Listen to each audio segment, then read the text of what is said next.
Oke, kita mulai aja, Novi. Baik, Udah Ibu. siang. Baik. Baik, sebelumnya Assalamualaikum warahmatullahi wabarakatuh. Baik, selamat pagi semuanya. Selamat kembali 3R yang ke-44. Sudah lama rasanya tidak melakukan reading review research ini ya, Bu. Semoga pagi ini Bapak Ibu tetap bersemangat ya. Baik, saya izin memperkenalkan diri. Saya Novi Ariantika yang akan membersamai 3R pada pagi hari ini sebagai moderator. Nah, namun sebelum kita lanjut, mari kita berdoa menurut kepercayaan kita masing-masing. Berdoa disilakan.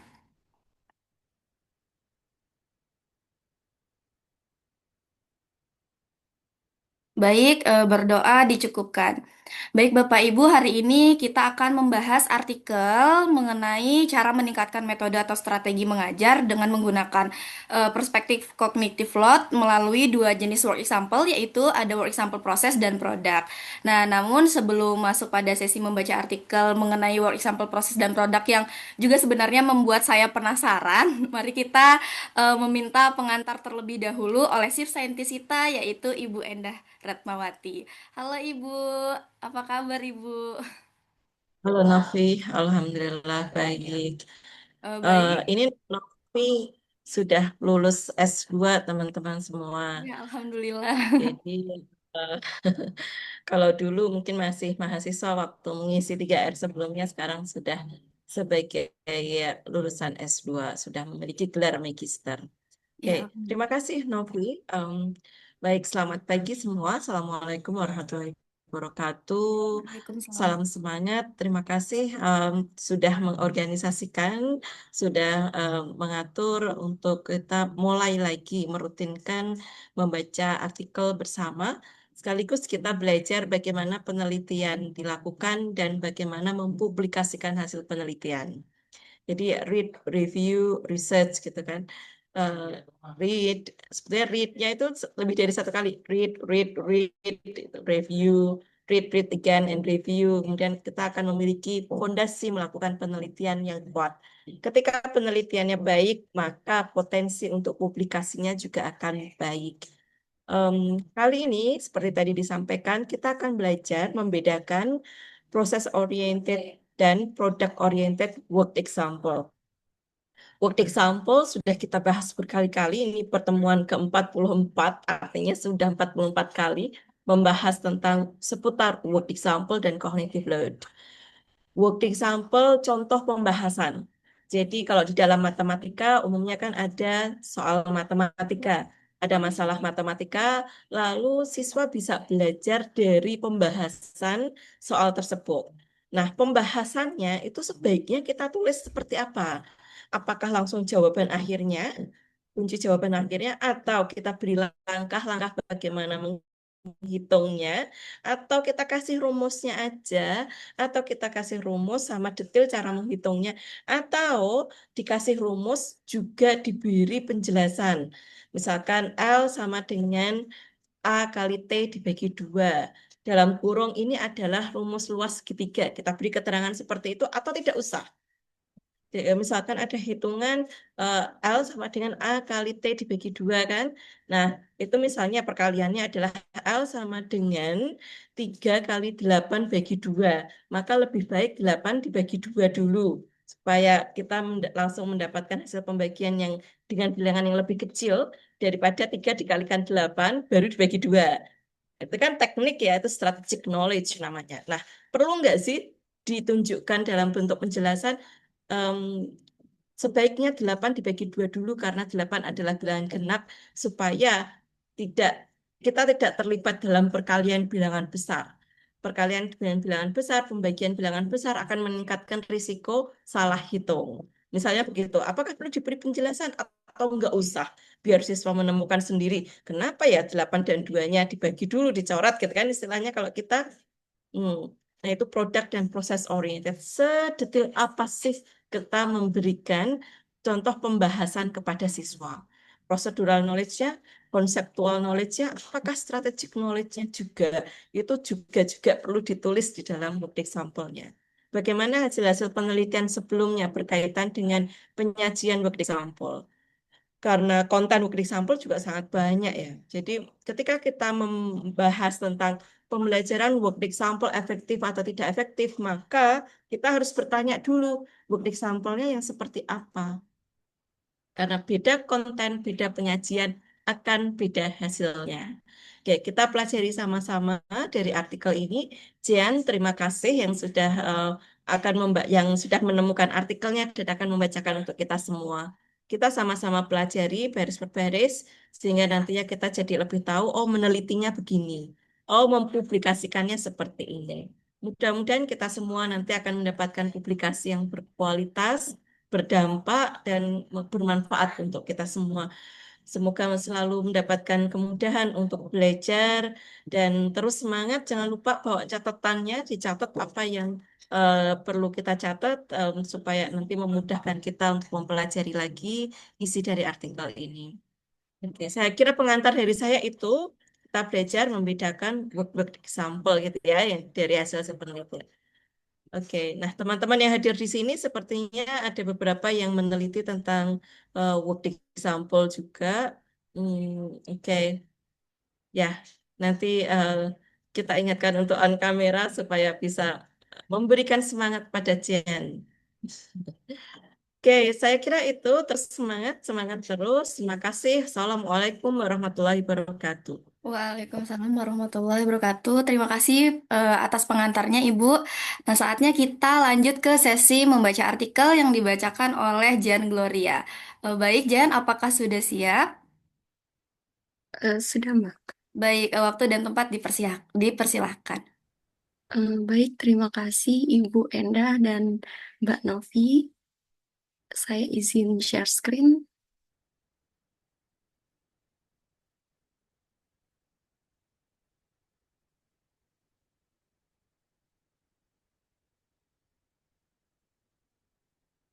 Apakah PowerPoint saya sudah terlihat? Sudah, sudah. Baik, jadi izin memaparkan artikel yang ditulis oleh Gary Sozio et al. Dengan judul Enhancing Teaching Strategy Through Cognitive Load Theory, Process versus Product Work Example.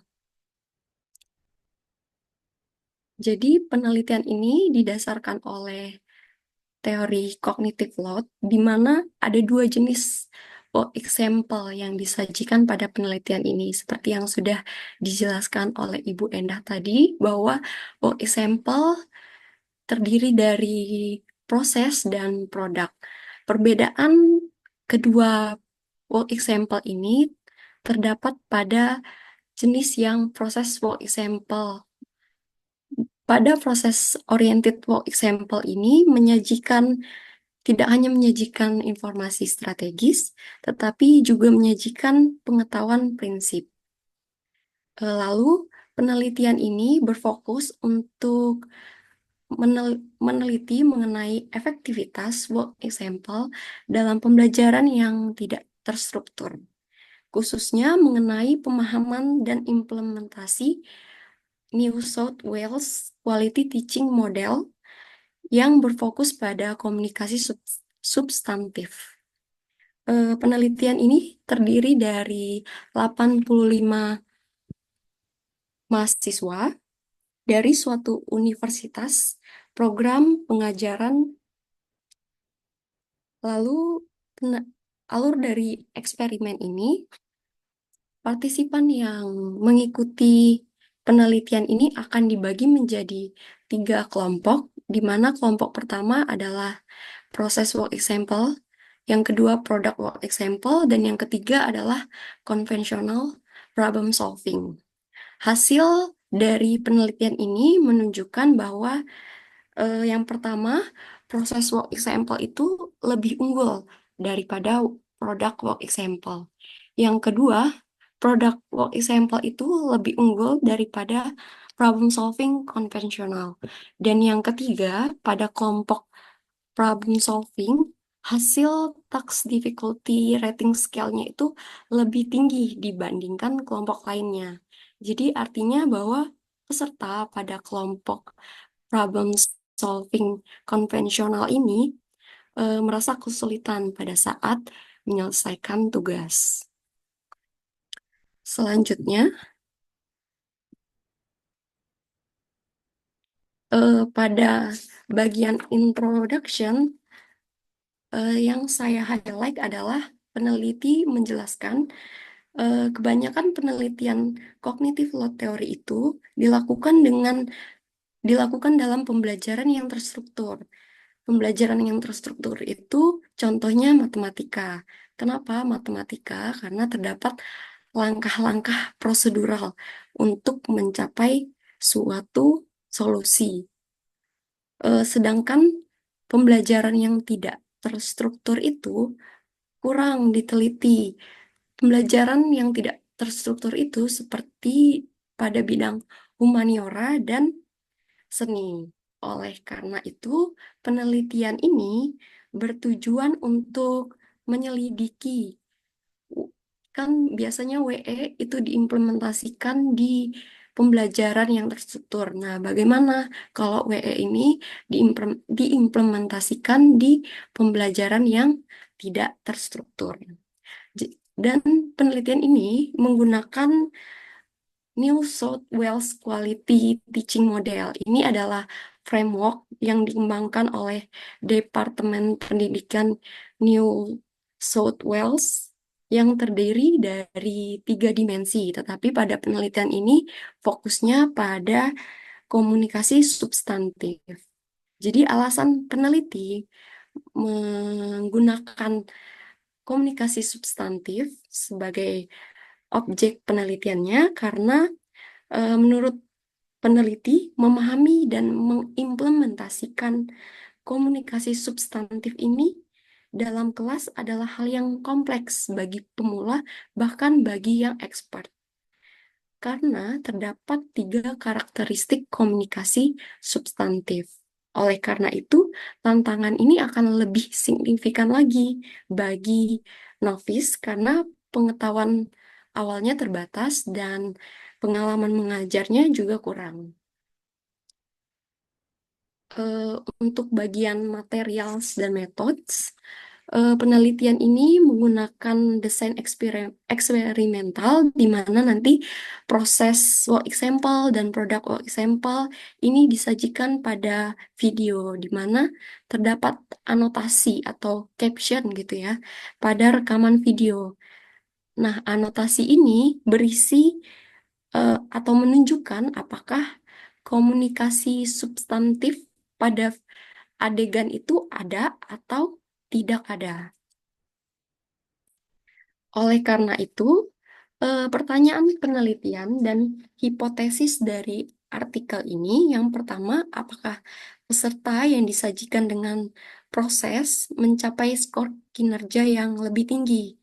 Dan apakah peserta yang dengan kondisi produk WE ini skor kinerjanya lebih tinggi daripada yang problem solving? Hipotesis yang pertama, kondisi proses work example akan mengungguli kondisi produk dan problem solving pada skor fase tes. Hipotesis yang kedua, kondisi produk WE akan mengungguli kondisi kontrol pada skor tes. Lalu research question yang kedua, itu apakah peserta yang disajikan dengan kondisi proses WE atau problem solving melaporkan cognitive load yang dirasakan lebih tinggi dan perspektif kesulitan tugas yang lebih tinggi selama fase pembelajaran dibandingkan dengan peserta yang dalam kondisi product work example.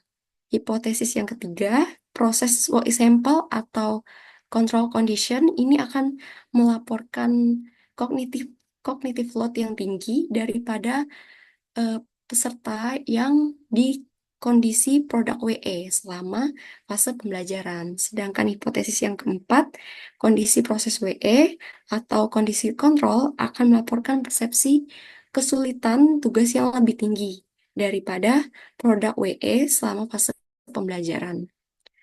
Pertanyaan penelitian yang ketiga, Ini berkaitan dengan apakah peserta yang disajikan dengan kondisi proses WE melaporkan cognitive load rendah dan persepsi kesulitan yang rendah selama fase tes dibandingkan dengan kondisi produk WE. Hipotesis yang kelima, proses WE akan melaporkan cognitive load yang rendah daripada produk WE selama fase tes. Sedangkan hipotesis yang keenam, kondisi proses WE akan melaporkan persepsi kesulitan tugas yang lebih rendah daripada kondisi produk WE selama fase tes. Dan pertanyaan penelitian yang terakhir berkaitan dengan apakah peserta yang disajikan dalam kondisi proses WE atau produk ini melaporkan cognitive load yang rendah dan persepsi kesulitan yang lebih rendah selama tes dibandingkan peserta yang disajikan dengan kondisi kontrol. Hipotesis yang ketujuh, kondisi proses WE atau produk akan melaporkan cognitive load yang lebih rendah. Sedangkan yang delapan, proses atau produk WE akan melaporkan persepsi kesulitan tugas yang lebih rendah. Desain penelitian pada penelitian ini menggunakan one way analysis of variance,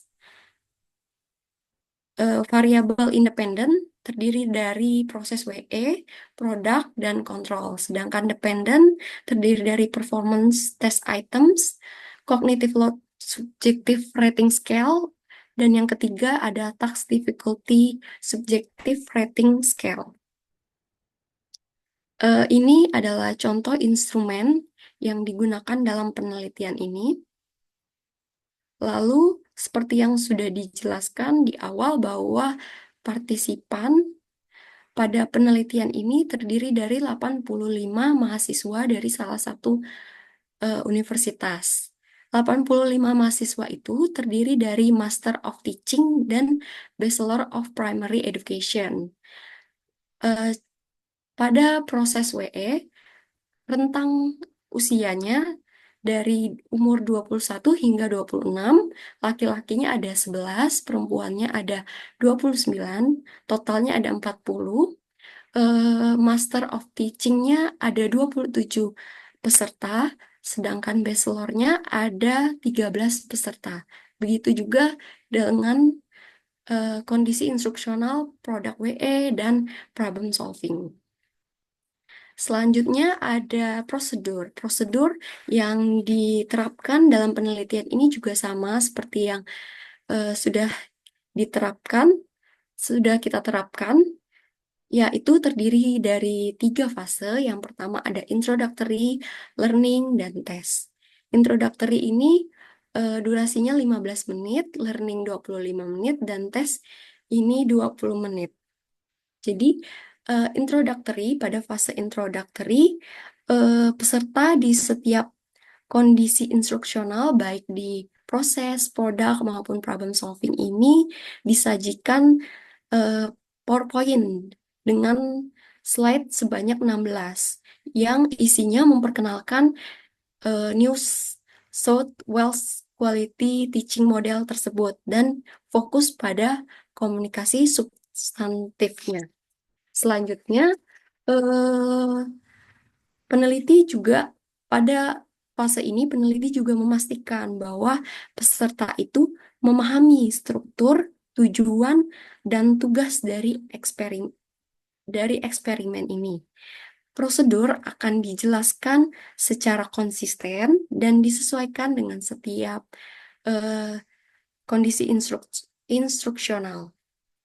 Peserta akan diinformasikan bahwa mereka akan menyelesaikan tes dan mengisi mental effort dan difficulty tasks yang dirasakan sesudah menyelesaikan setiap items.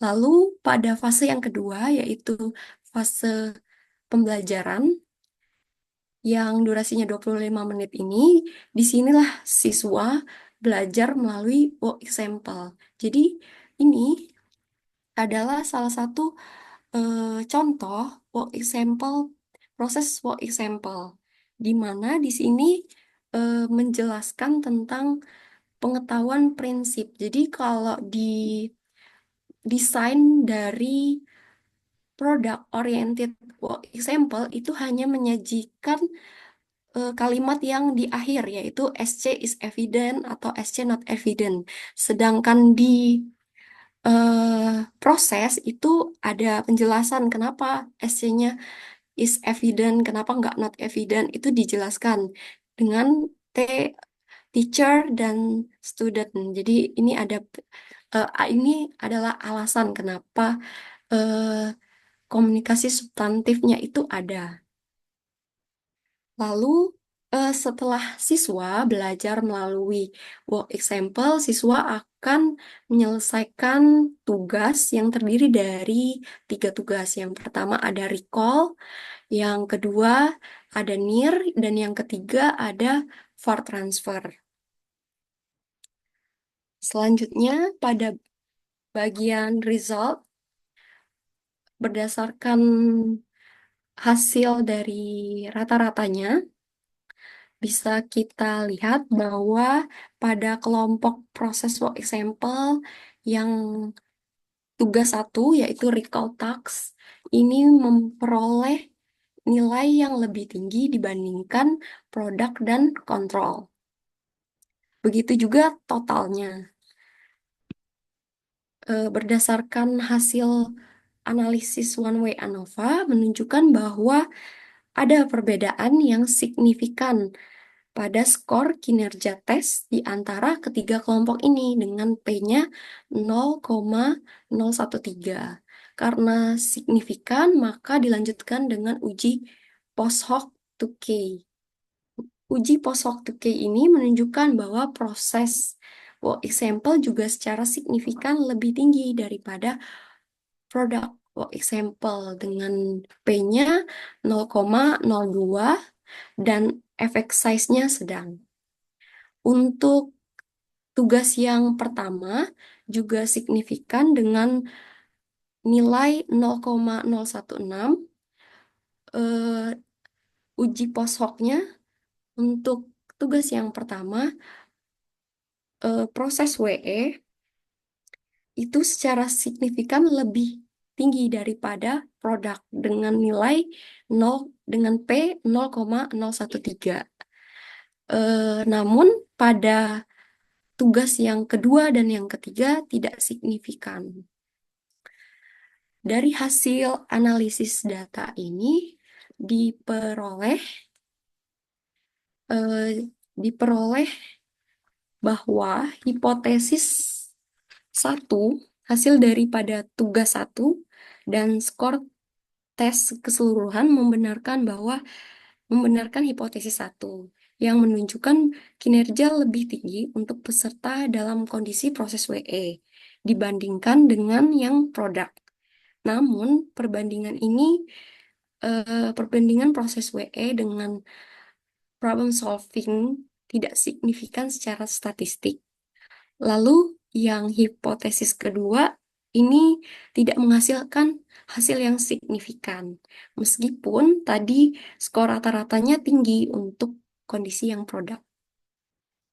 Selanjutnya, untuk mental effort ratings berdasarkan rata-ratanya secara keseluruhan pada fase pembelajaran, kelompok kontrol atau kelompok yang problem solving ini khususnya yang bagian example kedua ini mental effortnya tinggi dibandingkan dengan kelompok lainnya. Dan jika kita lihat dan kita urutkan, maka mental effort yang dari tertinggi ke terendah itu problem solving, lalu proses, lalu terakhir product work example. Sedangkan yang pada fase tes, jika dilihat tidak ada perbedaan yang signifikan. Berdasarkan uji one way ANOVA, total fase pembelajaran tidak signifikan signifikan dengan P itu 0,102. Lalu tidak signifikan juga pada work example yang pertama dan yang signifikan itu pada work example yang kedua.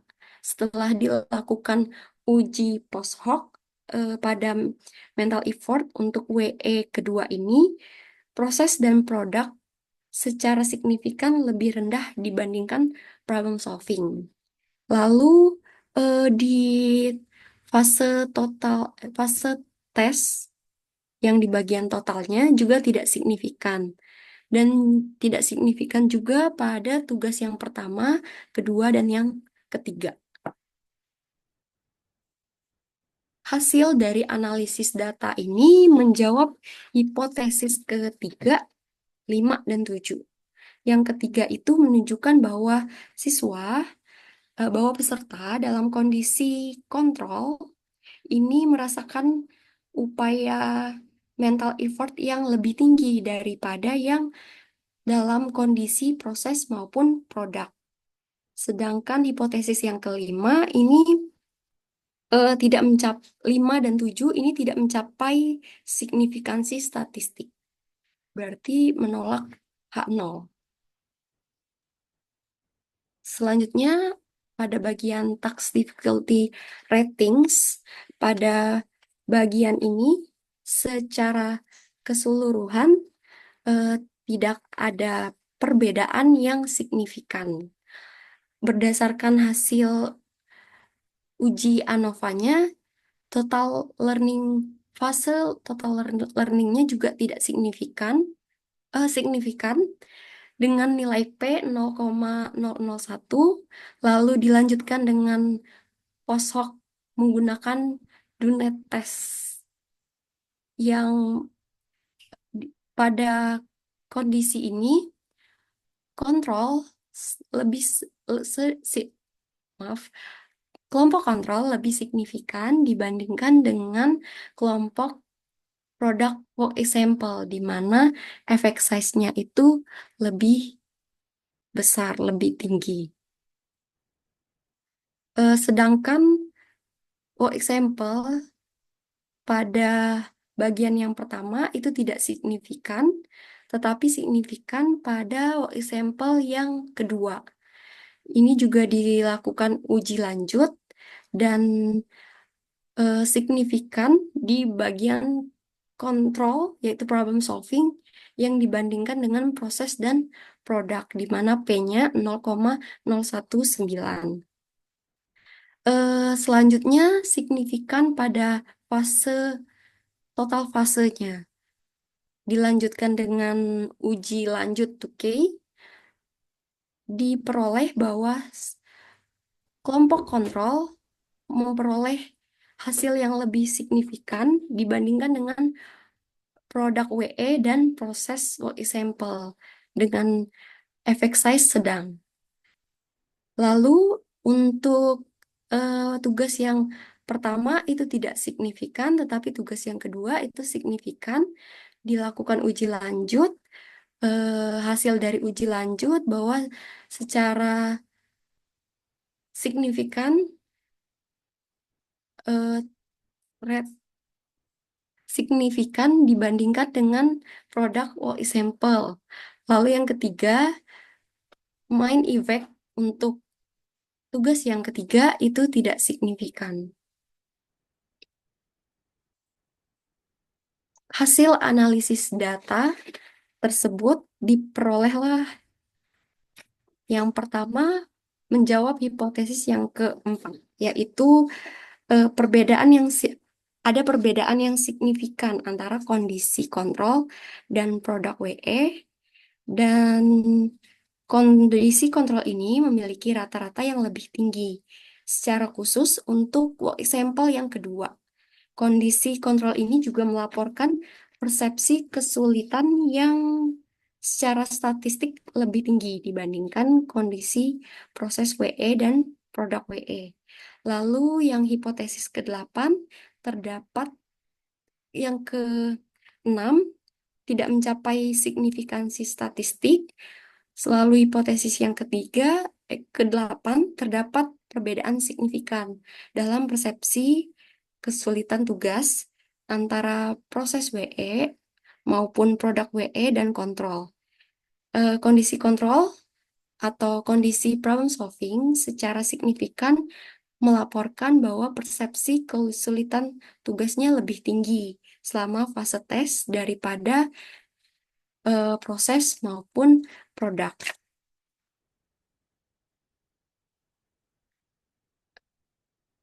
Ringkasan dari eh, analisis data tersebut, yang pertama, kelompok proses work example secara signifikan mengungguli produk WE dalam skor kinerja tes total dan skor kinerja tes tugas.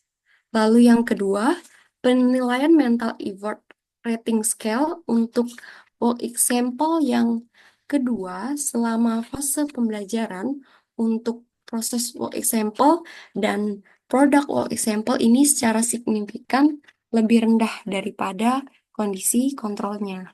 Lalu yang ketiga, penilaian kesulitan tugas selama fase pembelajaran untuk kelompok kontrolnya secara signifikan lebih tinggi daripada kondisi produk WE-nya.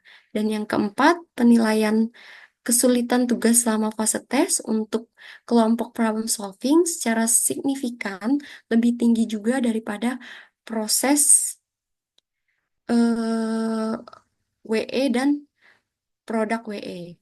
Dan yang terakhir, penilaian kesulitan tugas untuk khususnya pada sampel yang kedua selama pembelajaran untuk kelompok kontrol secara signifikan lebih tinggi daripada yang kelompok proses WE dan produk.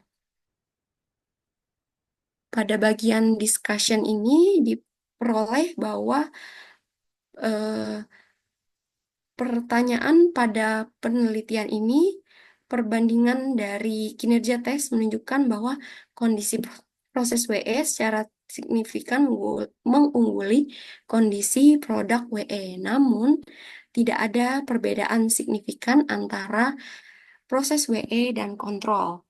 Meskipun skor rata-rata lebih tinggi dalam kondisi proses WE. Begitu juga pada hipotesis yang kedua, tidak ada perbedaan yang signifikan yang ditemukan pada kondisi produk maupun kontrol.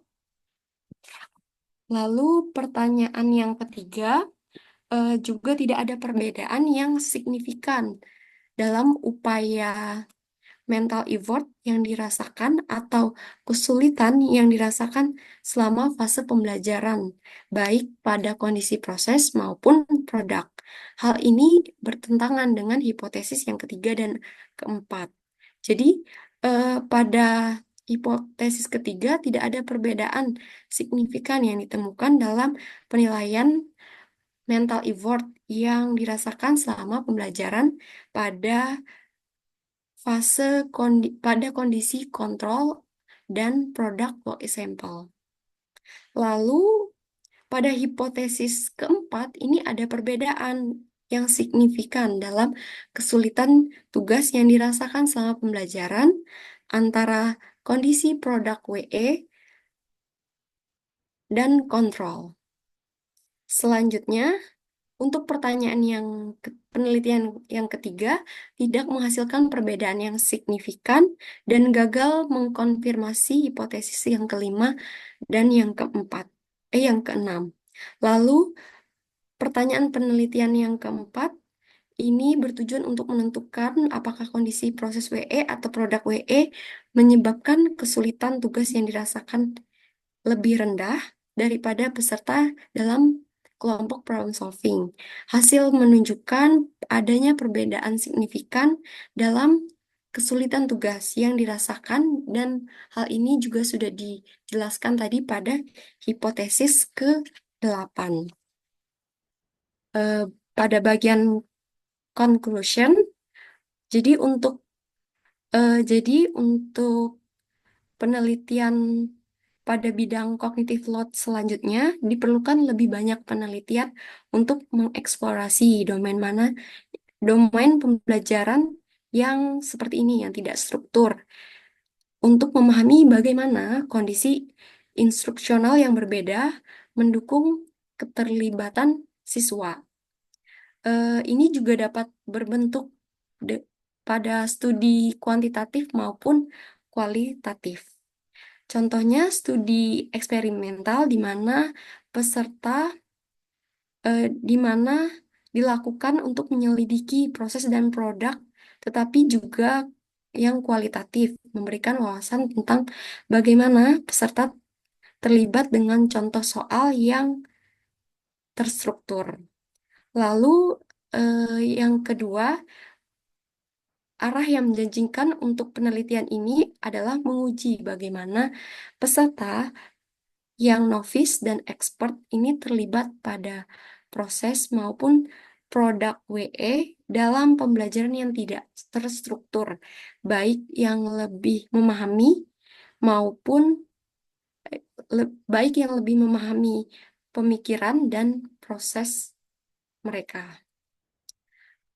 Limitation dari penelitian ini yang pertama, terdapat ukuran sampel yang tidak sama untuk 3 kondisi, khususnya tadi yang problem solving, itu sekitar 13 peserta. Jadi termasuk sampelnya kecil untuk kondisi kontrol karena masalah ketersediaan peserta. Yang kedua, semua peserta berasal dari satu universitas. Lalu yang ketiga, hanya fokus penelitian ini hanya pada komunikasi substantif saja. Dan ini dapat membatasi generalisasi dari hasil. Dan yang keempat, ada jeda dalam perekaman video dalam kondisi kontrol, dalam kondisi problem solving. Meskipun hal ini akan meningkatkan ketahanan dari penelitian ini, tetapi dapat secara tidak sengaja mendukung proses belajar, dan hal ini tentunya akan mempengaruhi hasil. Baik, demikian presentasi artikel. Saya kembalikan ke moderator. Baik, terima kasih kepada Jan yang sudah membacakan artikelnya. Saat ini kita masuk ke sesi diskusi dan tanya jawab. Bagi Bapak, Ibu, dan teman-teman yang ingin bertanya, boleh langsung bertanya atau boleh juga bertanya di kolom chat. Kepada Bapak, Ibu, dan teman-teman dipersilahkan.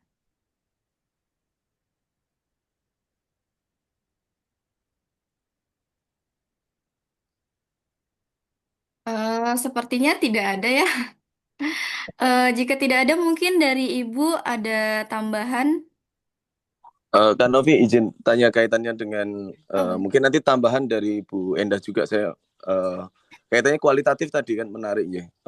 Ada tambahan kualitatif sebenarnya, tapi gambaran kualitatif di dalam cognitive load teori kan apa namanya seperti apa begitu. Mungkin itu saja Kak Novi. Izin juga off kamera nggih matur nuwun. J. Pak Heru. Mungkin Jan bisa dijelaskan tadi cara kualitatifnya bagaimana atau dari Ibu langsung, Bu?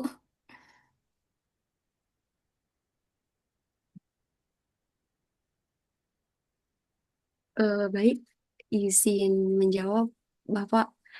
Sepengetahuan saya dari hasil bacaan, jadi implementasi dari studi kualitatif ini dapat memberikan wawasan tentang bagaimana sih peserta. Jadi yang mau diteliti itu bagaimana peserta itu terlibat dalam contoh soal yang terstruktur. Jadi yang mau dieksplorasi adalah bagaimana peserta itu terlibat di dalam proses penyelesaian soal yang terstruktur ini. Mungkin ditambahkan Ibu atau diluruskan oleh Ibu.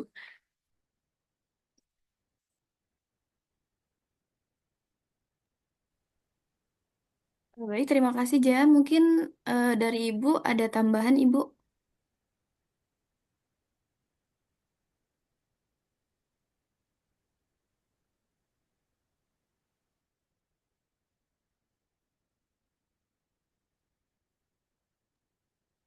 Oh, Jan bisa share artikelnya.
Oh, jadi bagian kualitatifnya itu ada di bagian rekomendasi untuk penelitian selanjutnya, Ibu, di bagian conclusion.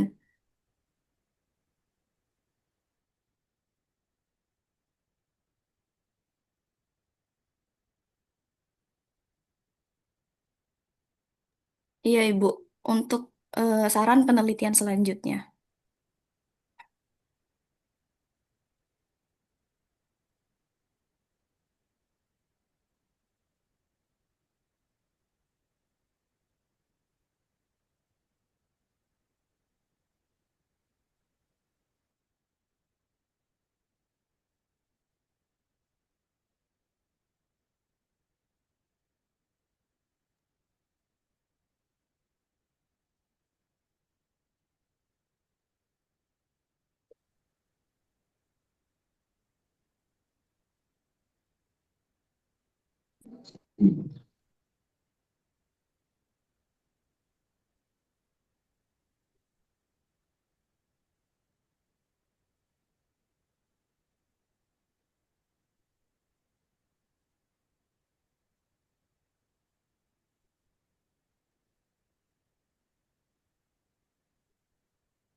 Baik, terima kasih kepada Pak Heru yang sudah bertanya. Mungkin ini untuk saran selanjutnya, bagaimana eh, pelaksanaannya nanti itu dilihat secara kualitatif agar lebih jelas, lebih detail bagaimana nanti siswanya itu menyelesaikan soal yang proses dan yang produk begitu.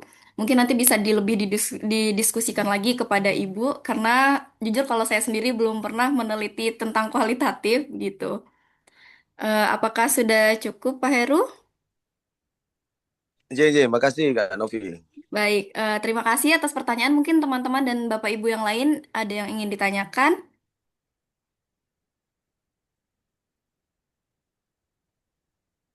Baik, jika tidak mungkin boleh diakhiri, nggih, Ibu.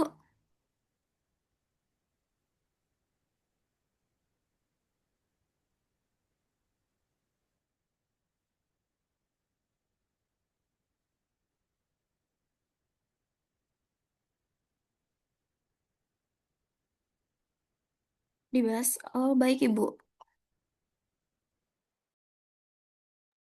Jan mungkin boleh share screen.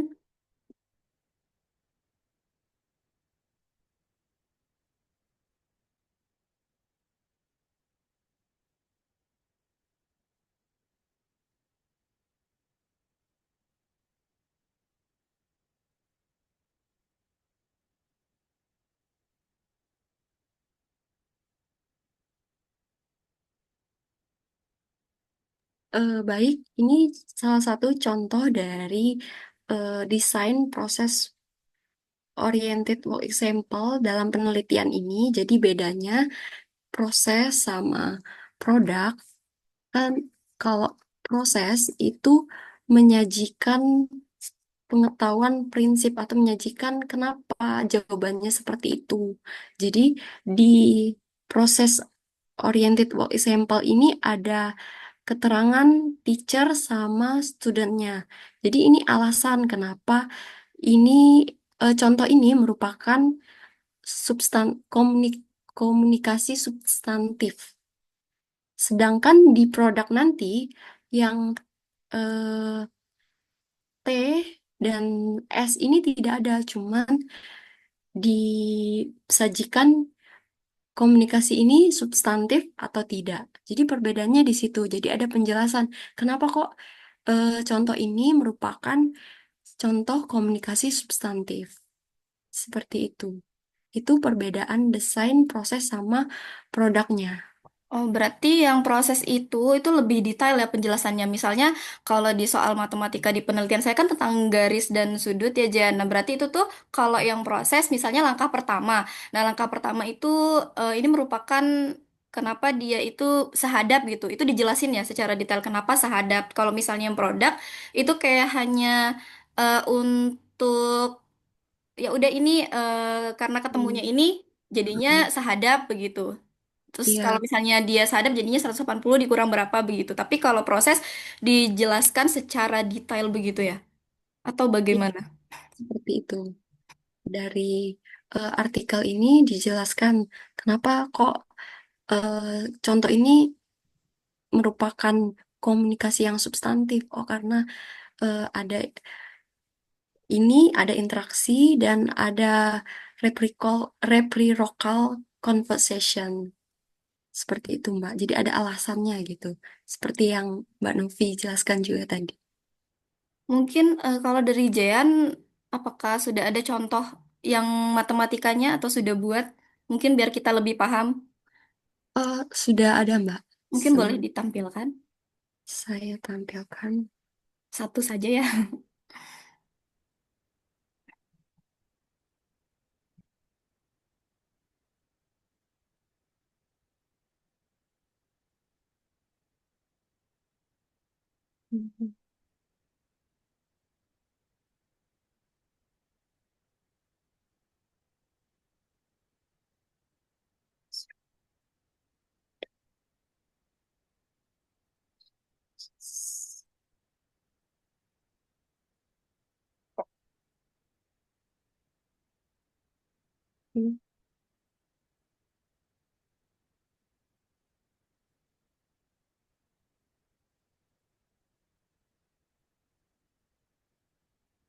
Baik, apakah sudah terlihat? Sudah, sudah. Nah, ini saya kebetulan mengambil materi khususnya di bagian teorema Pitagoras. Jadi mm, menentukan panjang sisi pada segitiga siku-siku. Jadi untuk desain proses work example-nya seperti ini, Mbak. Jadi di setiap langkah-langkahnya itu ada keterangannya seperti itu. Kenapa langkahnya seperti ini? Lalu yang kedua ini kenapa seperti ini?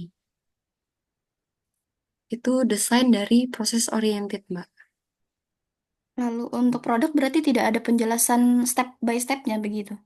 Iya, betul, Mbak. Jadi untuk desain produk oriented itu yang bagian teorema Pitagoras, kuadrat, hitung akar kuadrat, hasil itu belum itu nggak ada, tidak disajikan. Jadi hasil perhitungannya saja. Hmm.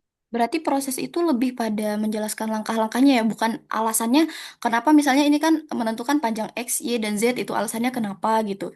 Jadi bukan lebih ke reasonnya, tapi ke step by step untuk menjawab dari penyelesaiannya ini gitu ya. Nah, itu Mbak, itu masih saya agak bingung untuk mengaplikasikan ke soal penelitian saya ini. Karena takutnya nanti ketika menambahkan informasi terlalu banyak, nanti menjadi redundant. Seperti itu, Mbak. Jadi masih saya pelajari lagi bagaimana sih cara menyajikannya supaya tidak meningkatkan cognitive load, tapi membantu siswa novice untuk memahami materi ini melalui eh, penjelasan-penjelasan yang diberikan. Seperti itu, Mbak. Lalu ada pertanyaan dari Ibu. Ya, penjelasan dalam kurung tersebut apakah sudah seperti contoh WE dalam artikel? Ini kalau di artikel tadi kayaknya lebih kepada alasannya ya kenapa dia bisa di tahap itu gitu. Kalau ini kan lebih kayak hanya menjelaskan tahap ini tuh apa, tahap ini apa namanya gitu. Betul, Mbak. Ini untuk Eh, proses. jadi sepertinya memang desain work example ini belum menunjukkan desain proses oriented work example itu sendiri. Seperti itu, Mbak. Jadi kata kuncinya adalah proses itu lebih detail, lebih menjelaskan dan Why, memberikan informasi iya ya, menjelaskan why-nya kenapa, kenapa langkahnya seperti itu, seperti atau itu. mengapa. Mm-mm. Jadi kata kuncinya isi proses itu bisa berupa apa atau mengapa. Kalau dari artikel tadi lebih ke mengapa secara singkat ya. Kalau tadi Betul. kalau tidak salah sih. Mm-mm. Di bagian sini.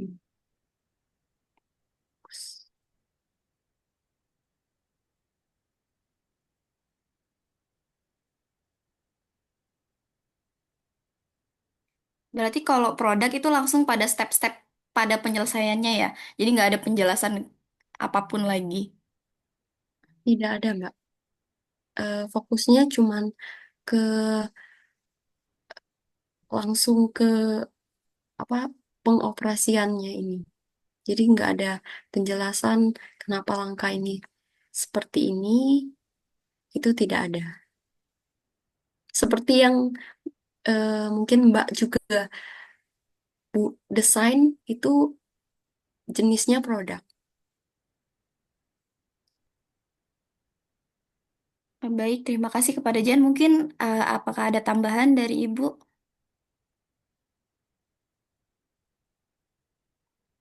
tentang WE sudah semakin jelas ya. Terima kasih. Baik, terima kasih Jan untuk penyajian contoh WE yang berupa matematika ya. Jadi kita lebih paham dan lebih jelas. Terima kasih juga kepada Ibu. Mohon dibahas tentang hipotesis.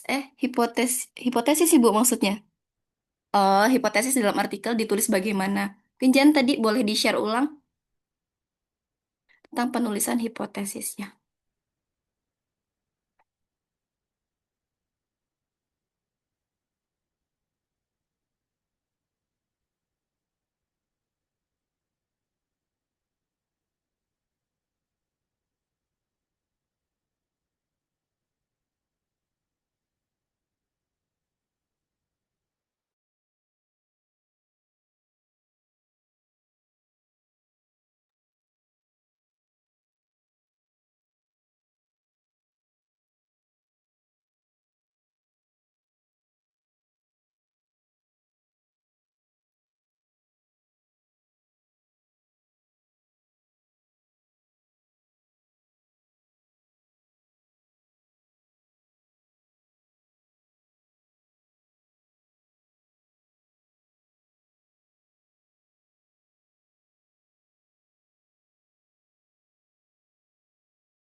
Penulisan hipotesisnya berbeda dengan di bab 3 ya Bu. Kalau di bab 3 itu lebih panjang ya Bu. Terus ada dia H0, ada H1 begitu. Kalau ini langsung. Jadi langsungnya lebih ke pertanyaan penelitian gitu Bu.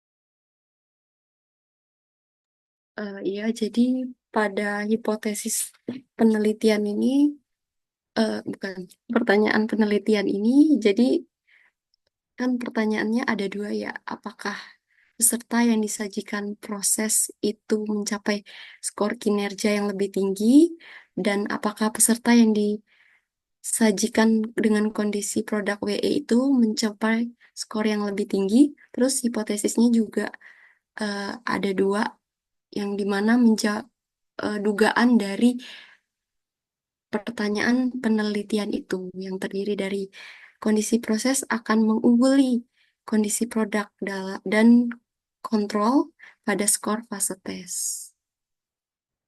Seperti itu.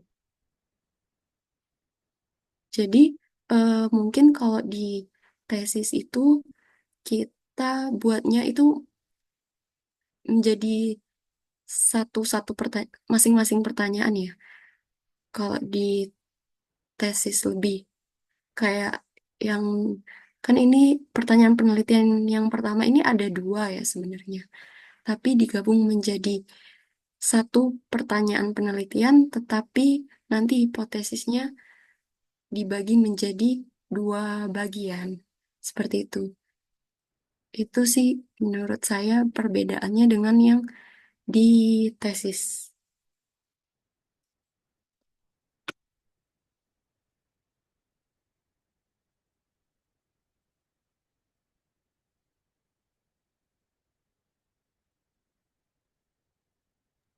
Iya, Bu, betul. Jadi banyak banget ketika dipecah-pecah itu bisa nyampe 12-18 ya, Bu, untuk penulisan ini hipotesisnya. Kalau ini kan lebih singkat.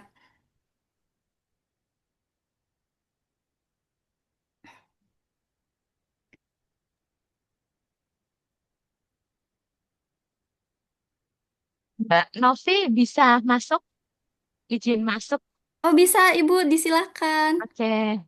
Ini mungkin menanggapi saja, nggak? Iya, Bu. Nanti mohon dikoreksi Bu Endah kalau misalnya salah, Bu. Kalau hipotesis yang ditulis di sini itu kan hipotesis penelitian ya. Mm-mm.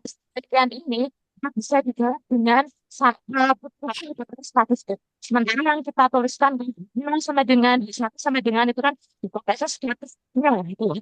Kalau misalnya di sini hipotesis satu, hipotesis condition will be person with product report and control condition in the test response. Nah, hipotesis ini kan bisa kita langsung jawab gitu ya dengan data penelitian. Nah, data penelitian kita itu kecuali hipotesis statistiknya. Nah, kalau ini berarti dengan ANOVA ya, karena ini kan kita membandingkan tiga kelompok ya, tiga kelompok nih. Jadinya kita apa namanya seperti yang di tesis Permisi, Bu. itu kita Maaf, suaranya ya. Ibu sedikit terputus. Oh, oke oke oke. Mungkin Padahal ini bisa, mungkin bisa sudah di di video ya. Oke, bagaimana, sebentar. Bu? Halo? Halo, ini saya nggak pakai headset. Bisa terdengar lebih Oh, jelas nggak? sudah bisa, Bu, sudah bisa. Tadi Oke, oke. terputus suaranya, kurang jelas. Oke, headsetnya yang ini ya, agak rusak mungkin ya. Oke, saya ini kembali nggak? Nanti mohon Bu Endah untuk meluruskan ya.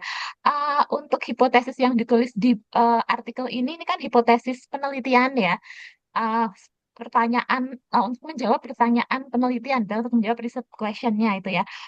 Nah di hipotesis penelitian ini misalnya di hipotesis satu, the process WA condition will outperform the product WA and control condition on the test phase course. Nah, hipotesis penelitian ini kan nggak bisa kita langsung jawab dengan data kita ya. Makanya dari data itu kita tuliskan yang H0 H1 itu kan hipotesis statistiknya, gitu ya. Loh. Jadi nanti dari beberapa hipotesis statistik itu bisa digunakan untuk menjawab hipotesis penelitian. Paham saya sih seperti itu gitu ya. Kenapa di tesis itu jadi banyak karena yang dituliskan itu hipotesis statistik. Alangkah lebih bagus kalau dari hipotesis statistik itu nanti ada beberapa hipotesis statistik yang bisa kita ringkas untuk menjawab hipotesis penelitian. Jadi di hipotesis penelitian itu nggak sepanjang yang sampai 18 itu gitu ya. Nah, misalnya di sini hipotesis satu, itu kan berarti membandingkan tiga kondisi ya. Berarti ini pakai ANOVA ya. Mohon maaf saya belum baca artikelnya soalnya baru menyimak presentasinya Mbak Jen tadi ya. Nah, kalau di ANOVA itu kan kita nulisnya ini ya, H0 H1-nya kan mu 1 sama dengan mu 0 sama dengan mu 2 itu untuk H0-nya kan. Lalu untuk H1-nya kan paling tidak ada salah satu yang tidak sama dengan. Nah, dari situ baru nanti kalau ada yang tidak sama dengan, kita lanjutkan dengan post hoc ya, uji lebih lanjut mana sih yang lebih tinggi. Nah, dari situ kan berarti baru bisa kita lakukan untuk menjawab hipotesis satu gitu ya. Mana sih yang lebih tinggi? Apakah yang proses, berikutnya apakah produk, dan juga kontrol seperti itu. Jadi mungkin mengklarifikasi terkait dengan hipotesis yang di sini adalah hipotesis penelitian, sementara hipotesis yang biasa kita tuliskan langsung di skripsi atau tesis gitu ya. Kalau disertasi saya belum mulai nulis ya. Jadi nanti nulis akhirnya seperti apa itu juga masih belajar juga. Mungkin yang banyak itu yang H0 H1 itu adalah hipotesis statistik gitu ya. Nah, beberapa hipotesis statistik itu bisa kita apa namanya bisa kita ambil kesimpulannya untuk menjawab hipotesis penelitian. Jadi untuk merumuskan hipotesis penelitian ini memang nggak sebanyak semua ini ya H0 H1-nya kita ini, tapi dari situ bisa kita rangkum untuk menjawab hipotesis penelitian. Sehingga nanti yang keluar di artikel itu adalah hipotesis yang ringkas seperti ini, yang sudah berupa hipotesis penelitian. Mungkin seperti itu kalau tanggapan dari saya, mohon maaf kalau ada kekeliruan. Begitu Mbak Baik, Novi, terima kasih. baik, terima kasih Ibu. Jadi Novi juga jadi lebih paham ya gitu. Kenapa di penelitian di artikel itu lebih singkat hipotesisnya. Karena dirangkum jadi satu, sedangkan di artikel itu hipotesis menggunakan statistik yang dijabarkan begitu. Terima kasih banyak Ibu Nila. Baik, mungkin dari Bapak Ibu lainnya, apakah ada masukan atau dari Bu Endah?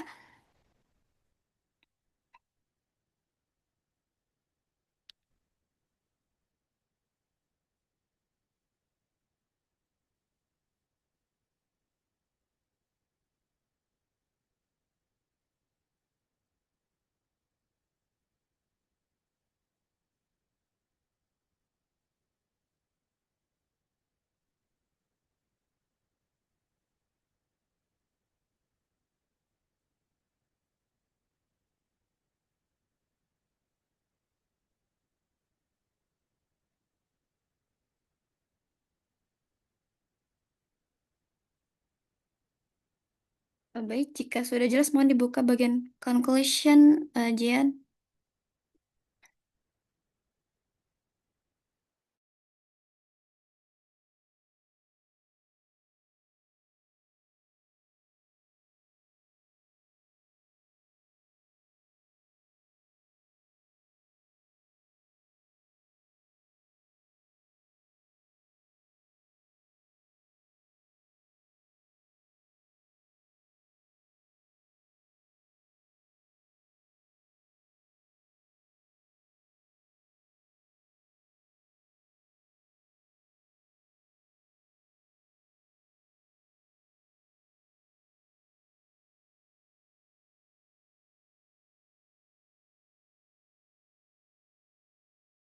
Baik, Ibu, berdasarkan hasil bacaan saya, hipotesis penelitian dijabarkan di bagian discussion, Bu, bukan di conclusion ya, di bagian sini.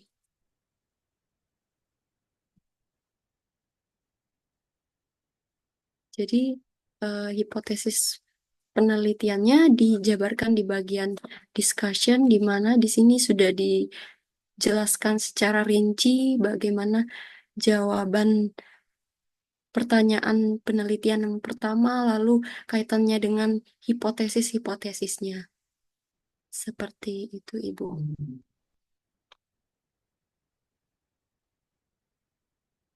Jadi di eh, pertanyaan penelitian pada artikel ini kan ada 4 ya.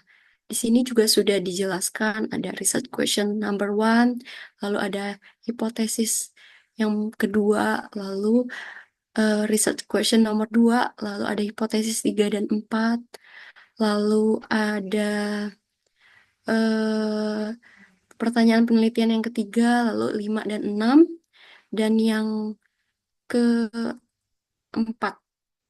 Yang keempat, research question yang keempat, di mana ada hipotesis 7 dan 8. Jadi semuanya sudah dijelaskan pada bagian eh, discussion, Ibu. Sedangkan di bagian conclusion itu untuk penelitian banyak membahas tentang penelitian selanjutnya.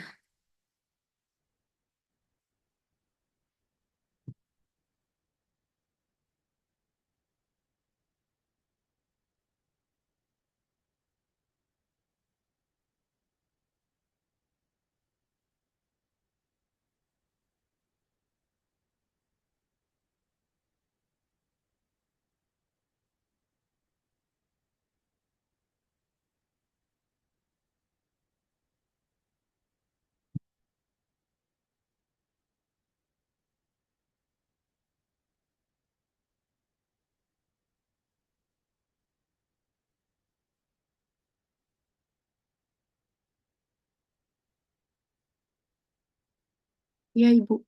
Kalau di artikel ini ditulis dalam paragraf.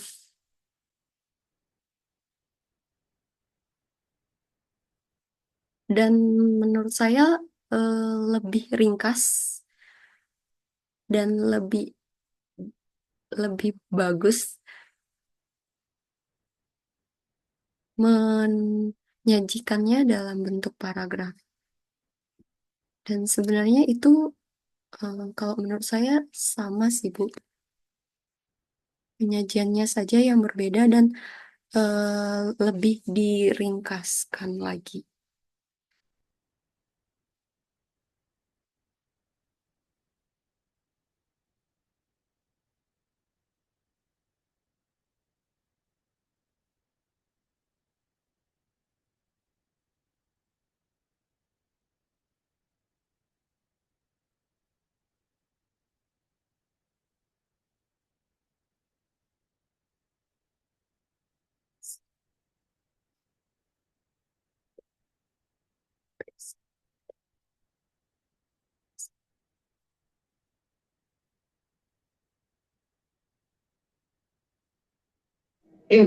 Novi masih bisa satu pertanyaan lagi.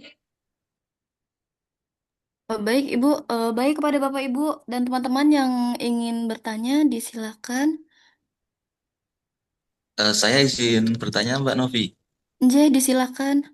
tapi mohon maaf jika flashback ke bagian pembahasan hipotesis tadi, nggak apa-apa ya? Enggak apa-apa, enggak apa-apa.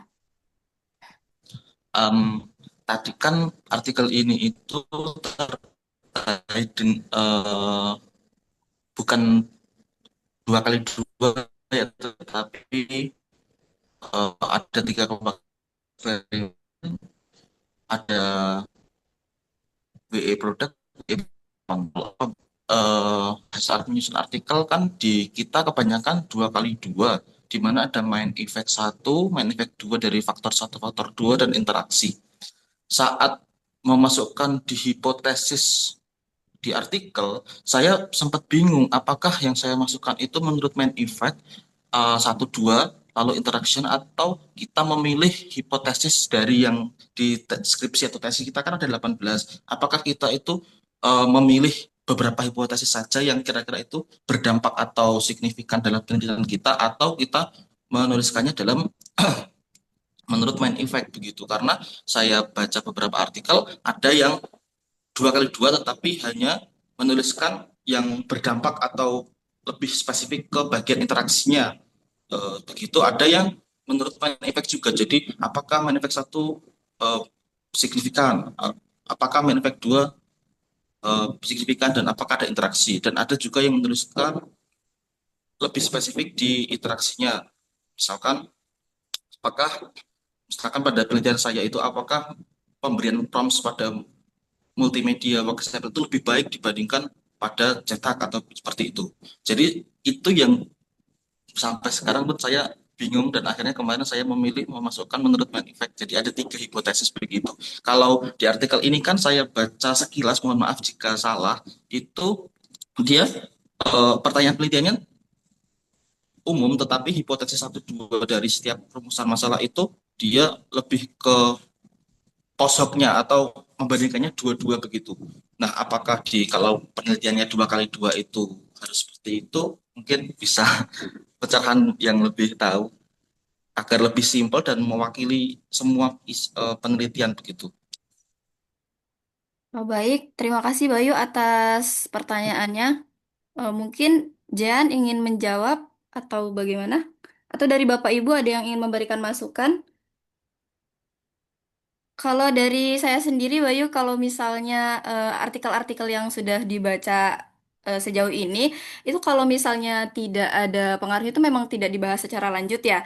Dan lebih fokusnya itu biasanya memang pada mind effect-nya dulu baru interaksi. Tapi dia tuh dijadikan satu pembahasan yang lebih singkat di dalam satu pertanyaan gitu, Bayu. Jadi kayak dia tuh membahas misalnya yang main effect dengan interaksi di dalam satu pertanyaan lebih tapi lebih detail dan lebih ringkas. Kalau yang saya baca seperti itu. Jadi kayak lebih lebih terstruktur gitu, Bayu. Tapi nggak lebih panjang dari cara penjabaran yang ada di tesis.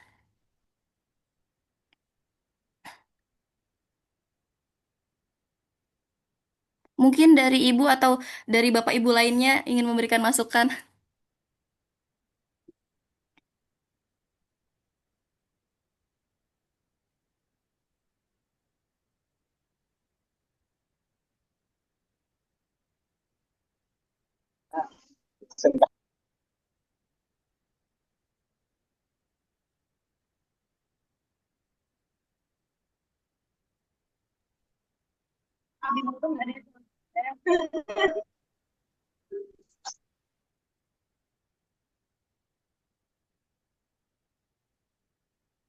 Atau mungkin dari Ibu Enda, Bu, masukannya untuk bagaimana cara membahas dari hipotesis biar lebih singkat dan lebih mudah dibaca dan fokusnya itu kepada main effect atau interaksinya atau bagaimana itu begitu, Bu.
Jadi gimana baiknya rumusannya?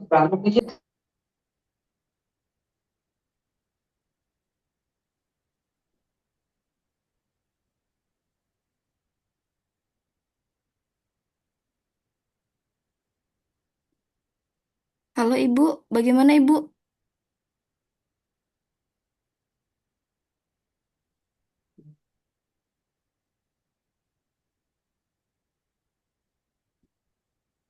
Jen, bisa buka Jadi abstrak? rumusannya baiknya bagaimana untuk hipotesis?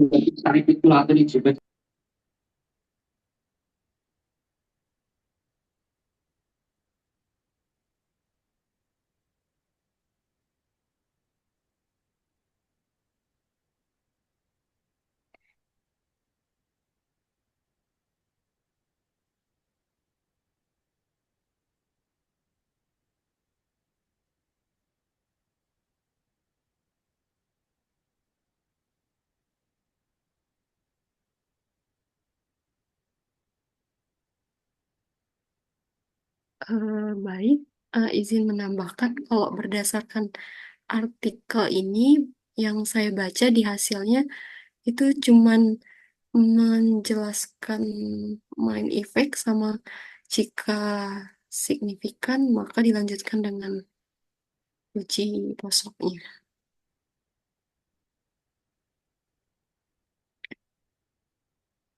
Atau mungkin balik lagi ke tujuan penelitiannya ya Bu ya. Kalau misalnya kita memang ingin melihat interaksinya dari variabel yang kita teliti, itu kita masukkan juga interaksinya. Tapi kalau misalnya tujuannya seperti ini mungkin lebih kepada main effect-nya saja, lalu jika ada pengaruh baru dilanjutkan. Begitu ya Bu? Atau bagaimana? Mungkin dari Bapak Ibu yang lebih mengetahui bisa dijelaskan. Bisa memberikan masukan kepada kami yang baru-baru jadi belajar meneliti.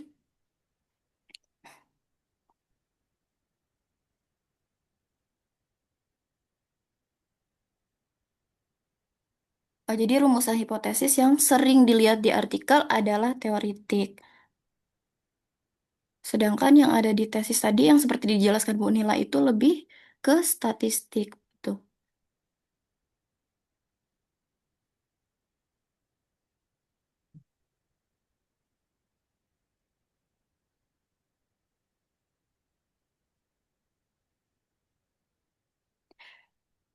Rumusan ibu tesis.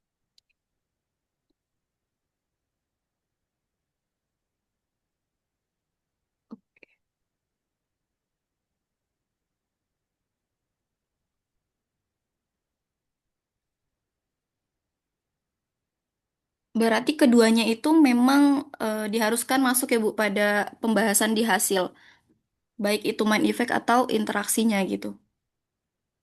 Ketika ada pengaruh, maka interaksi atau dugaan dari hasil posoknya itu memang harus dijelaskan. Eh, sama juga dengan artikel ini dijelaskan pada bagian main effect dan posoknya. Menurut saya memang itu adalah bagian yang penting untuk nanti kebutuhan apa untuk dibahas secara rinci maupun untuk penelitian berikutnya. Mungkin ada perbaikan dari hasil main effect maupun uji posoknya.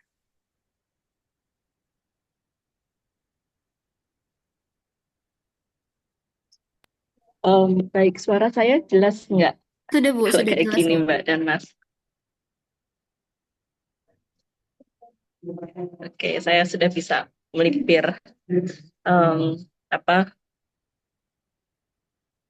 ya. Terima kasih tadi diskusinya menarik tentang hipotesis ya.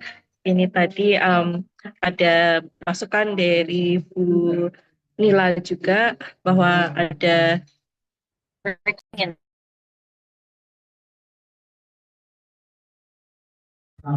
Oke, saya pakai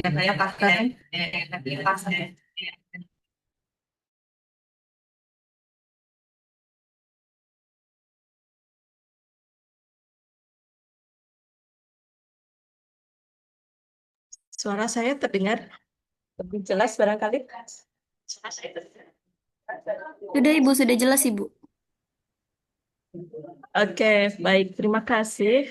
Tadi sudah ada pembahasan juga dari Bu Nila tentang hipotesis dan kemudian ada pertanyaan dari Bayu. Em, Baik, ini kenapa saya angkat pembahasannya karena yang pertama kita sendiri sekarang sedang ini ya menulis bab 3 di dalam tesis atau disertasi dan seringkali kita mendapatkan halaman untuk hipotesisnya itu sampai 8-10 halaman gitu ya. Tapi masih ingat bab 3-nya dulu berapa Iya Bu, halaman untuk hipotesis saja. ada 2 halaman. Ya itu panjang banget. Ya, nah kan apalagi yang ada variabel bebasnya lebih banyak, variabel terikatnya yang lebih banyak sampai ada Novi dulu kan sampai ada self efficacy, ada eh, Working memory. working memory depletion. Nah, kan jadi banyak semakin banyak gitu kan. Ya betul Di Bu. dalam artikel-artikel biasanya nggak menyebutkan semua variabel terikatnya. Itu yang pertama. Contohnya yang ada di sini dia hanya test scores. Tapi ada juga yang menyebutkan dilihat dari skor tes dan dilihat dari cognitive load. Jadi ada beberapa hipotesis gitu. Em, ada misalkan ini per research question dibuat hipotesisnya masing-masing. Tapi ada yang research questions-nya sendiri, hipotesisnya sendiri. Jadi hipotesisnya terpisah dan tidak sesuai nomor dari rumusan research questions-nya. Tapi umumnya ada research questions tersendiri, kemudian ada hipotesis memang. Nah ini kadang-kadang memang kita nggak apa ya, caranya itu beda dengan tradisinya kita menulis bab 3. Mungkin itu yang agak mahasiswa agak bingung. Saya juga ikut bingung. Em, karena kalau di dalam artikel hasil penelitian, hipotesis itu ya dugaan dari jawaban rumusan masalah. Jadi mestinya di dalam tesis, disertasi, ketika saya menulis tesis dan disertasi saya, itu bab 3-nya nggak seperti yang ada di sini, yang ada di kebiasaan tradisinya di UNJ di kampus kita. Isinya seperti artikel. Jadi hipotesisnya hipotesis teoritik. Saya nggak membuat H0, H1 gitu, nggak. Tetapi secara teoritik dugaan dari jawaban masalah penelitiannya itu apa. Itu sih kalau yang saya temukan. Kemudian biasanya itu memang memuat main effect dan interaction effect. Nah, main effect-nya itu misalkan seperti ini. Process work example conditions will outperform the product work example and control conditions. Jadi main effect-nya itu, ini main effect ini yang pertama, main effect-nya itu secara keseluruhan, overall results. Secara keseluruhan, proses lebih baik dari product dan control conditions. Nah, kemudian ini kebetulan ini ya bukan 2 kali 2 ya. Kemudian kan kita punya interaction effect. Kalau interaction effect-nya itu signifikan, kan kita melakukan post hoc, ya kan? Nah, follow up test. Di dalam follow up testnya eh, itu yang dihipotesiskan. Jadi bukan eh, pengaruh interaksi antara variabel A dan variabel B, bukan itu. Tetapi lebih ke jika variabel A, maka ini lebih baik dari ini. Jika variabel B, maka ini lebih baik dari ini. Itu untuk rumusan hipotesis interaksinya. Jadi lebih ke hasil post hoc-nya. Ini Bayu menuliskan kalau di artikel sebelumnya gitu ya, ada main effect, ada interaction effect. Iya, interaction effect-nya itu tapi nggak ditulis interaction effect. Kalau kita sudah bisa menduga secara teoritik untuk variabel A yang lebih baik yang mana dan mana, biasanya yang ditulis itu yang follow up testnya. Nah, kemudian sebaiknya nulisnya seperti apa? Coba nanti kita cari di buku metode penelitian, karena kalau di dalam artikel beda-beda ya ternyata ya. Tapi meskipun beda-beda, kok saya tetap melihat ada pola yang sama, yaitu hipotesis itu dugaan dari jawaban rumusan masalah. Kemudian ada overall. Overall itu untuk mengulang atau apa ya, teori sebelumnya itu sudah ada untuk yang overall-nya. Untuk yang overall itu kan kita meneliti, itu kan ada kebaruan, novelty. Novelty itu kan berbasis hasil penelitian sebelumnya. Nah, dari hasil penelitian sebelumnya itu sudah ada jawaban. Nah, itu yang kita pakai sebagai hipotesis main effect yang pertamanya. Seperti ini, hipotesis 1 untuk rumusan ini, rumusan masalah when learning about the characteristic of substantive communication dan seterusnya itu rumusan masalahnya. Maka dugaan jawabannya adalah proses WE itu yang outperform dibandingkan bentuk yang lain. Nah, itu main effect-nya. Kemudian interaction effect-nya, produk dari ketiga kondisi ini, produk WE itu lebih baik daripada yang kontrolnya. Itu yang secara teoritik bisa dirumuskan dari hasil penelitian sebelumnya. Kemudian yang kebaruannya itu yang bahwa bagaimanapun juga produk WE itu nggak jelek-jelek amat gitu dugaannya, dan itu bisa lebih baik daripada yang control conditions. Oke, Bayu mungkin bisa menjelaskan lebih detail. Bayu, halo?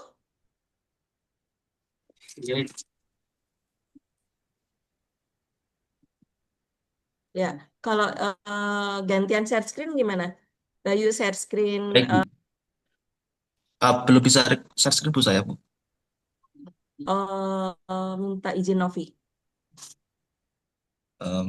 Mohon izin, Baik, masih belum bisa ini. Baik. Pakai saya, Pak.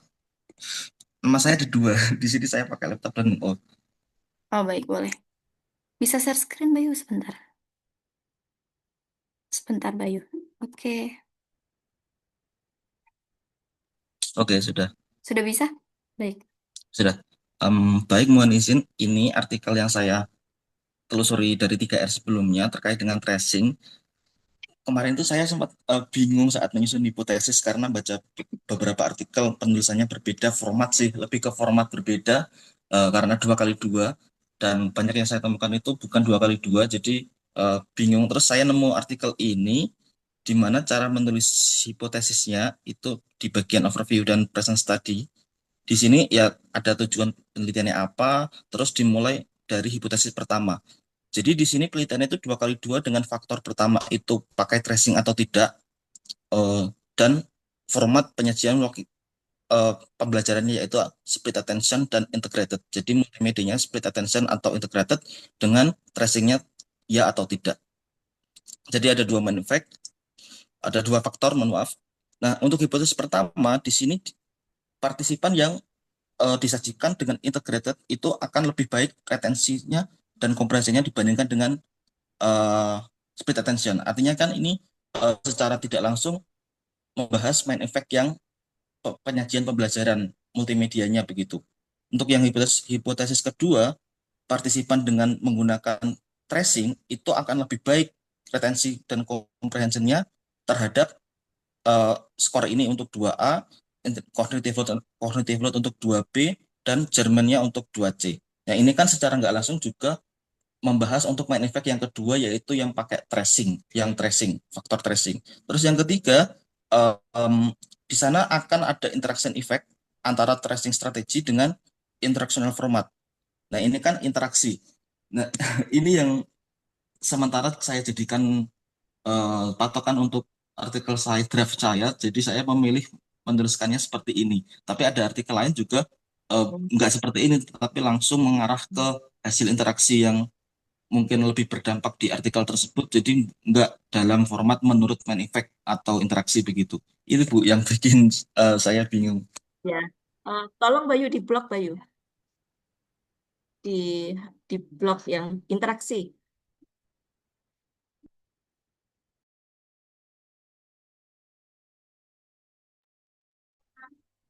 Ini semua rumusan hipotesisnya. Nah, yang nomor 3 itu yang interaction effect. Dia menyebut langsung ya interaction ya. Iya, Bu. Ada variabel tracing strategy dan variabel instructional format. Oke. Oke. Kemudian specifically lebih khususnya, the difference between tracing and non-tracing condition is larger in the split attention than in the integrated format. Jadi learning performance and cognitive load. Cognitive load-nya juga disebut ini di dalam apa? Di dalam hipotesisnya. Jadi variabel terikat ada performance, ada cognitive load, masing-masing disebutkan di sini. Dan dia senada nyebutnya sama-sama outperform yang kondisi split attention daripada yang integrated format.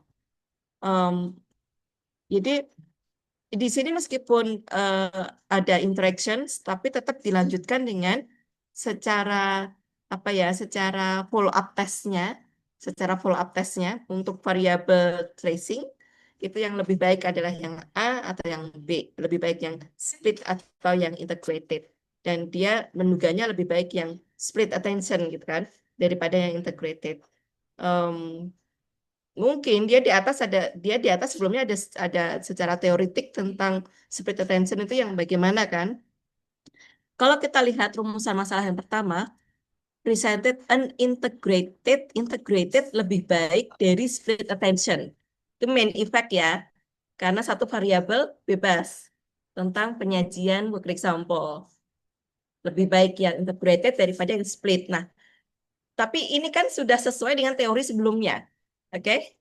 Jadi hipotesis yang pertama itu kan jawabannya itu mengulang dari teori yang sudah ada.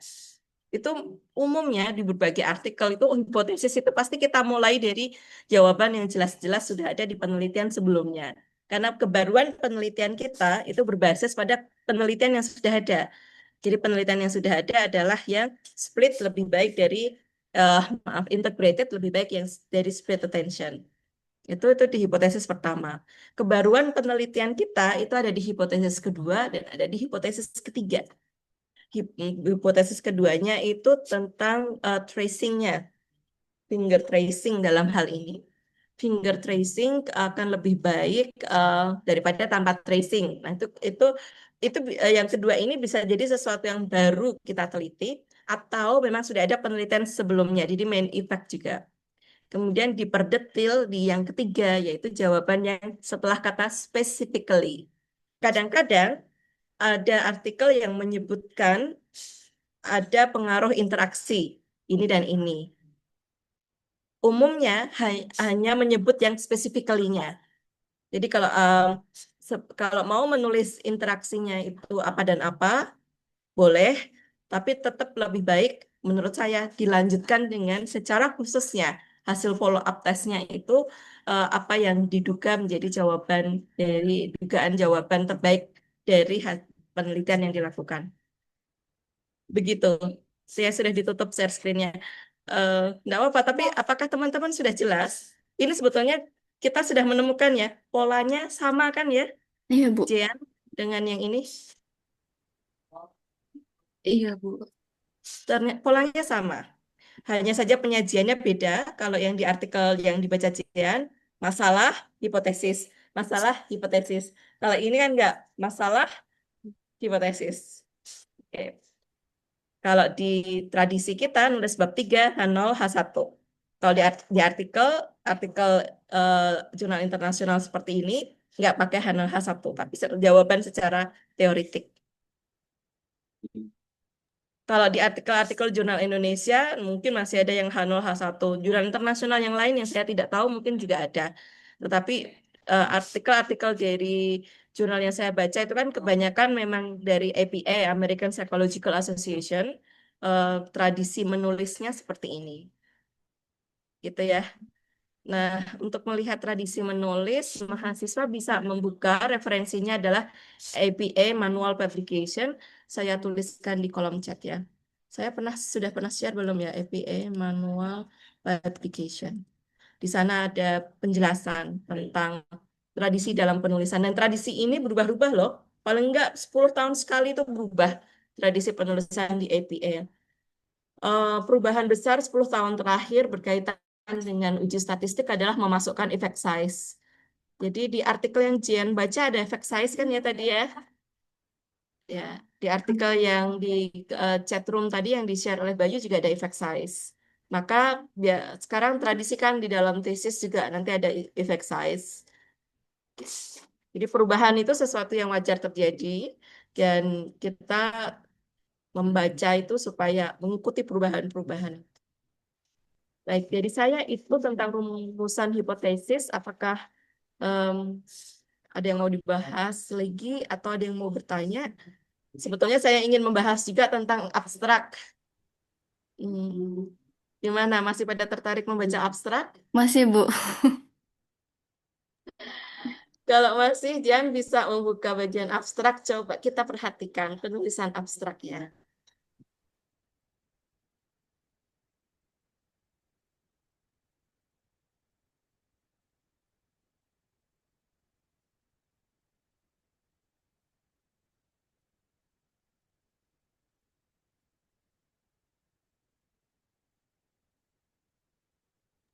Apakah sudah terlihat? Baik, ini tadi sudah dipresentasikan oleh Jian ya. Makasih Jian. Coba perhatikan, ini sudah bagus ada pewarnaan, jadi mudah untuk kita melihat bagian-bagiannya ya. Bagian putih yang pertama, pengantar, ya kan ya. Bagian yang pink, mulai pertanyaan penelitian. Bagian yang kuning, metode. Bagian yang biru, hasil. Gitu ya. Oke, coba perhatikan di dalam pengantar isinya fokusnya ke apa?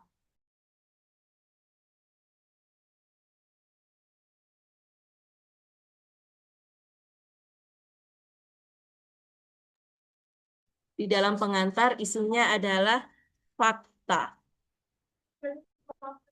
Oke, isinya fakta tentang work example. Kemudian yang bagian warna pink isinya apa? Ini masuk ke pertanyaan penelitian, fokusnya menulis yang difokuskan, yang dituliskan di bagian apa?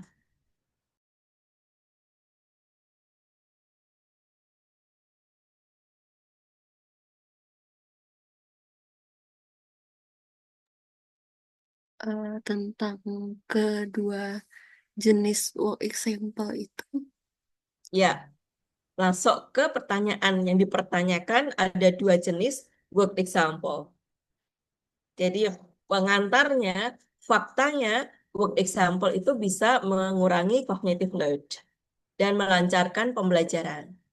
Tapi berikutnya ada dua jenis work example dalam well-structured material, product dan proses hasil penelitian sebelumnya yang ada strategic information-nya, ada principal knowledge-nya yang dituliskan. Oke, jadi muncul kata well-structured learning. Karena hasil penelitian sebelumnya kan dia mengquote penelitian sebelumnya kan di matematika, di fisika, itu kan well-structured. Oke, masuk ke pertanyaannya. Gimana kalau ill-structured, gitu kan? Nah, seni menulisnya mahasiswa apakah sudah bisa mengikuti seni menulisnya? Jadi yang pertama fokus di work example, yang kedua fokus di well-structured. Kemudian mempertanyakan efektivitasnya gimana kalau ill-structured. Di bagian yang warna kuning, dia fokuskan di apa?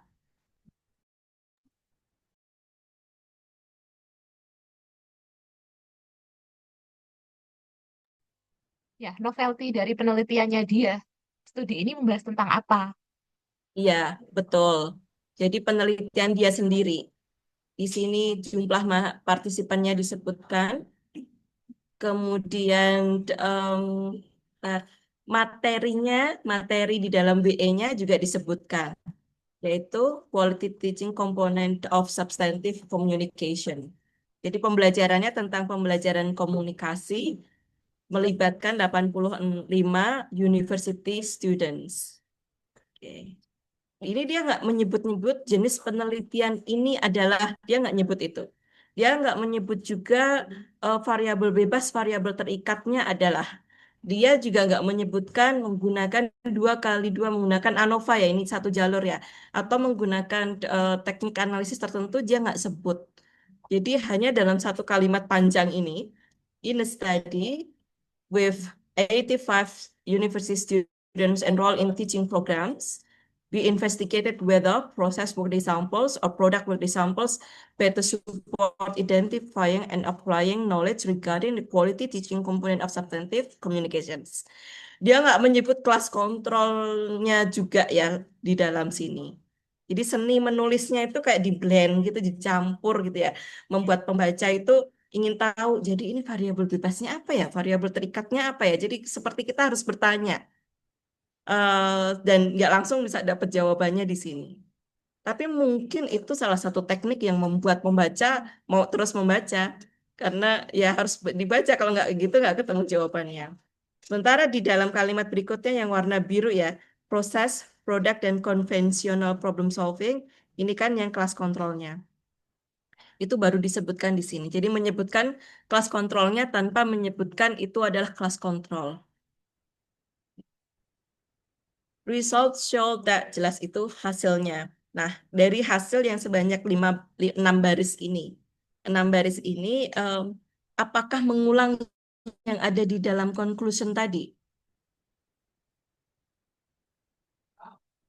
Atau enggak? Coba bandingkan yang warna biru ini dengan tulisan yang ada di conclusion. Sama atau beda?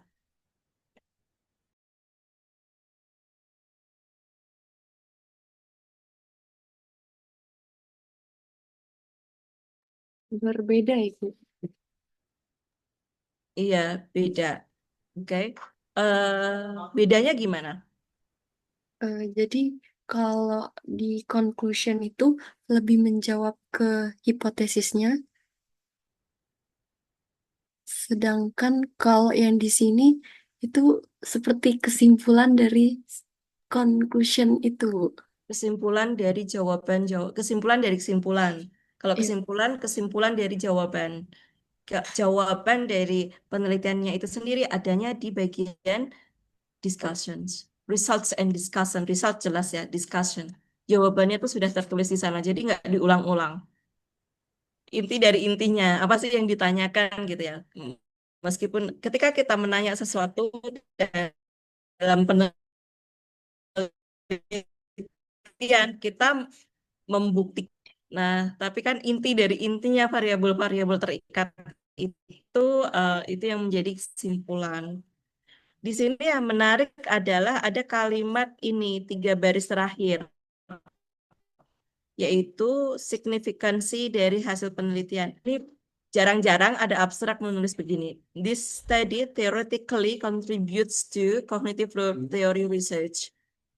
Jadi secara teoritik penelitian ini berkontribusi terhadap penelitian di cognitive load theory, di mana telah ditemukan bagaimana penggunaan proses bukti sampel dan produk bukti sampel yang efektif di ill-structured learning.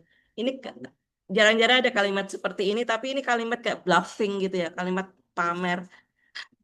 Kalimat kayak bacalah artikel saya ini tuh ada loh kontribusinya terhadap penelitian karena kita memperjelas bagaimana pembelajaran dengan proses atau produk bukti sampel yang efektif dan untuk ill-structured learning domain. And makes a practical contribution by showing ketika menuliskan ini di ini. Oke, gitu. Jadi kalimat ini kan sebetulnya bisa dibuat untuk hasil penelitian apapun kan. Bahwa penelitian saya ini secara teori berkontribusi atau bermanfaat terhadap ini. Bab 1 mahasiswa itu kan ada manfaat praktis, manfaat teoritik gitu kan. Ini manfaat teoritik ini kalimat terakhir 3 baris terakhir ini. Jarang-jarang di dalam artikel itu ada seperti ini, tapi ini ada dan terbit berarti kan bisa menggunakan seperti ini, tapi ya mungkin nggak selalu bisa seperti ini. Oke, gimana menurut para mahasiswa? Sudah lebih jelas tentang penelitiannya dan bagaimana menulis publikasinya? Sudah, Bu. Sudah lebih jelas. Oke, oke. Kalau memang sudah lebih jelas, maka analogikan untuk penulisan artikel mahasiswa, analogikan ini untuk penelitian-penelitian yang sedang kalian lakukan. Biasanya yang hadir 3R ini yang belum lulus, kecuali moderator. Yang lain-lain, oh Bayu sudah lulus ya. Bayu juga sudah. Yang lain-lain masih melakukan masih berjuang dengan skripsi, tesis, disertasinya. Bacaan-bacaan seperti ini membantu kita untuk menjadi lebih paham. Jadi kalau misalkan pas menulis kok bingung, bukalah artikel, mencari tahu contohnya bagaimana, diikuti aja dari contohnya. Insya Allah nanti ada jawaban bagaimana menyelesaikan tesis skripsi disertasinya. Oke, saya kira itu tambahan sedikit dari saya. Mohon maaf tadi saya aktifnya di chat room, tapi alhamdulillah sudah bisa keluar dan mendampingi mahasiswa langsung. Kalau tidak ada yang dibahas lagi, saya kembalikan ke moderator. Silakan Novi. Baik, Ibu. Terima kasih, Bu, atas tambahannya. Kita jadi lebih paham, lebih jelas untuk bagaimana cara menulis artikel yang baik. Mungkin boleh kita akhiri ya, Bu, untuk pembacaan artikel hari ini. Iya, boleh. Terima kasih banyak pada Jian dan Novi. Ini Mbak Mas semua mau on kamera nggak? Biasanya ada sesi foto bersama nih. Ya, boleh kalau Bapak, Ibu, dan Oh, teman-teman ya, berkenan. saya izin tadi Pak Heru ya. Baik, saya izin untuk screenshot. Mungkin. Iya, sudah lama nggak pakai virtual background ICCLR atau barangkali ini lebih banyak mahasiswa baru ya, Iya, yang lama-lama sudah pada lulus, mungkin belum punya ya Novi, bisa iya nanti di-share Novi ulang share. nanti Baik, Bu, nanti soalnya di Novi share. grup-grup WA. Nah, makasih. Baik, teman-teman sudah siap? Apakah ada yang ingin on cam lagi? Oh, baik, kita tunggu ya. Baik, sudah. Kalau sudah, saya hitung 1 sampai 3 boleh berpose dengan pose terbaiknya. 1, 2, 3. Lagi. Sekali lagi. 1, 2, 3. Oh, baik, sudah cukup. Nanti Novi akan share hasil screenshotnya ke grup, Ibu. Baik, Novi izin tutup. Sebelumnya saya ucapkan terima kasih kepada Jean yang sudah membacakan artikel pada hari ini. Terima kasih juga kepada Ibu Endah yang sudah memberikan ilmunya untuk kita belajar bersama. Terima kasih juga kepada Bapak Ibu dan teman-teman yang sudah berdiskusi dan sudah menyempatkan untuk hadir di 3R hari ini. Dari artikel yang kita baca, kita dapat menyimpulkan bahwa work example process oriented tadi itu disajikannya lebih detail dengan alasan mengapa dan dari stepnya tersebut. Sedangkan work example product itu disajikannya lebih singkat. Dan dari diskusi kita hari ini, kita dapat tahu bagaimana perbedaan cara menulis artikel dan tesis, terutama tesis pada UN yang biasanya kita tulis dengan hipotesis yang banyak. Kemudian juga bagaimana cara menulis hipotesis penelitian yang baik dan abstrak yang baik. Baik, semoga artikel yang kita baca hari ini dapat bermanfaat untuk kita semua, khususnya membantu kita menyelesaikan tugas akhir. Saya selaku moderator meminta maaf apabila ada kesalahan dan semoga kita bisa bertemu di 3R selanjutnya. Saya akhiri. Wassalamualaikum warahmatullahi wabarakatuh. Waalaikumsalam warahmatullahi wabarakatuh. Terima Terima kasih kasih Novi, banyak Ibu, Jian, dan terima kasih semuanya. Bapak Terima kasih Ibu. kembali Pak Terima Heru kasih Mbak Novi. dan teman-teman. Baik. Saya izin end Zoom ya Bu. Recordingnya aja di stop dulu. Saya mau pinjam link Zoom-nya untuk Oh baik bimbingan Bu, tesis. baik Bu. Ya.